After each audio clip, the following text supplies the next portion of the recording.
اعوذ باللہ من الشیطان الرجیم بسم اللہ الرحمن الرحیم اللہم صلی علی سیدنا و مولانا محمد وعلی آل سیدنا و مولانا محمد مبارک وسلم وصلی علیہ۔ میری انتہائی نگارش یہی ہے، تیرے نام سے ابتدا کر رہا ہوں۔ معزز سامعین و ناظرین، ہمارے اسلاف ہمارے اس چینل کا وہ سلسلہ ہے جس میں ہم ان شخصیات کا تذکرہ کرتے ہیں جنہوں نے اپنی زندگی نیکی، تقوی، طہارت کے ساتھ خالق کی عبادت اور مخلوق خدا کی خدمت میں بسر کی۔ صحابہ کرام، اولیاء، اصفیاء، اتقیاء، صوفیاء، بزرگان دین، سلاطین و امراء اور اسی زمرے سے متعلق دوسری قابل تقلید ہستیاں جو ہمارے دین، ہماری تاریخ، ہماری تہذیب اور ہمارے اسلامی کردار و عمل سے متعلق اور وابستہ ہیں، ان کا ذکر خیر بلا شبہ ہمارے لیے مشعل راہ ہے۔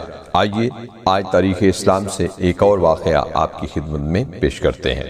اگرچہ رب رحمان و رحیم نے بابل کے رہنے والوں کو اپنے لطف و کرم سے تمام نعمتوں سے نواز رکھا تھا، مگر وہ لوگ ایک خدا کی بجائے اپنے ہی تراشیدہ بتوں کی پرستش کرتے تھے۔ نمرود وہاں حکومت کرتا تھا جو اپنی طاقت اور مال و دولت کی وجہ سے خدائی دعویٰ کرنے لگا تھا۔ بابل کی سلطنت کے ایک چھوٹے سے شہر فدام میں ایک بچہ پیدا ہوا۔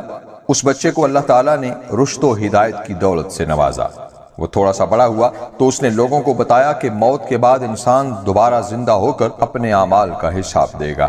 اس پر لوگوں نے اس کا مذاق اڑایا، حتیٰ کہ اسے اس کے بت پرست اور بت فروش باپ نے گھر سے نکال دیا، لیکن وہ پھر بھی لوگوں کو بت پرستی سے روکتا رہا اور خدائے واحد کی عبادت کی تلقین کرتا رہا۔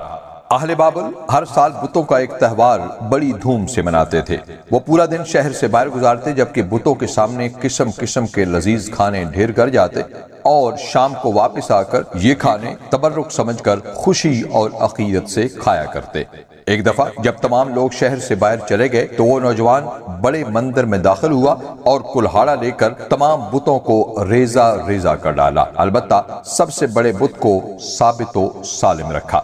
شام کو جب سب لوگ واپس آئے تو وہ بتوں کو چکنا چور دیکھ کر سکتے میں آ گئے۔ جب انہیں پتا چلا کہ ان کی بتوں کو اس نوجوان نے توڑا ہے تو انہوں نے اس سے پوچھ گچھ کی، مگر اس نے ان سے کہا کہ اس بڑے بت سے پوچھ لو، بلکہ اس بڑے نے ہی یہ حرکت کی ہوگی۔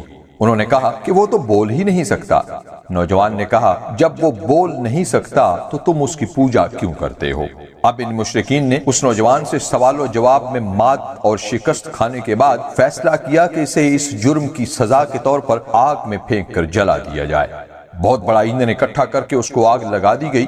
جب شعلے آسمان سے باتیں کرنے لگے اور انگارے دھکنے لگے تو اس نوجوان کو آگ کے حوالے کر دیا گیا، مگر اس نوجوان کو اللہ تعالیٰ کی ذات پر کامل یقین اور بھروسہ تھا۔ اللہ تعالیٰ نے اپنی قدرت سے آگ کو گلزار بنا دیا اور وہ نوجوان زندہ سلامت رہا۔ جب آگ کی روشنی ماند پڑ گئی اور دھواں چھٹ گیا تو مشرکین کی حیرانی کی حد نہ رہی جب انہوں نے دیکھا کہ وہ نوجوان تو خوش و خرم اور شادہ و فرحاں باغ میں ٹہل رہا ہے۔ اب وہ ندامت اور شرمندگی سے منہ چھپانے لگے۔ اکثر لوگ یہ عظیم معجزہ دیکھ کر سکتے میں آ گئے۔